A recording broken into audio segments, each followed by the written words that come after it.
The reason why people get especially emotional about colonizers is because it forces cognitive dissonance.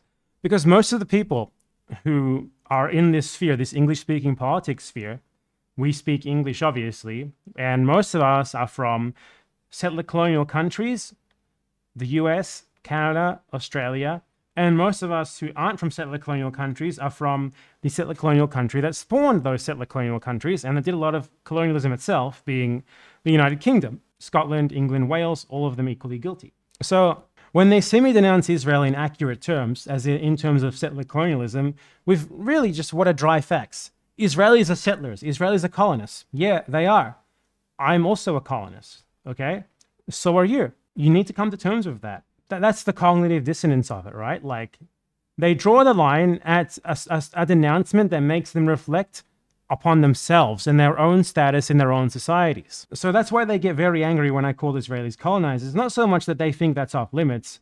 You know, they call it anti-Semitic. Not because they believe that. It's because when I use the term colonizer and settler, they can take it as an announcement of themselves because they know that they themselves come from settler colonial states. And obviously, you can't have a settler colonial state without settler colonists. So that implies, obviously, that they are settler colonists. But they don't want to hear that because it causes a huge attack of cognitive dissonance that requires them to analyze the foundations, the history of their state, and their position within their state, how these systems have benefited them, how they disadvantage their victims. And yet they are your victims, okay? The notion of like how everything is individualized is an incredibly neoliberal notion. The notion that you only bear responsibility as an individual rather than as a society. Societies absolutely do bear responsibility, okay? We understood that for the Nazi crimes of World War II. That's why they paid reparations. You know? It's why tons of Germans had to go and take classes to learn how to not be Nazis anymore. You know, these are not things that were done to punish them. These were things that were done to rectify the systemic actions that these people had participated in and benefited from. So when these people see you denounce them in very real terms, yeah, they get very offended.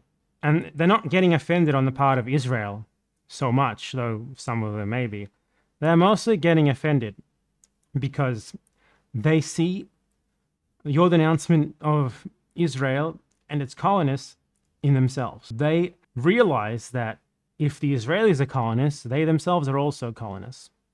And they take that as an attack on them. So they need to call you an anti-Semite. That's how it works.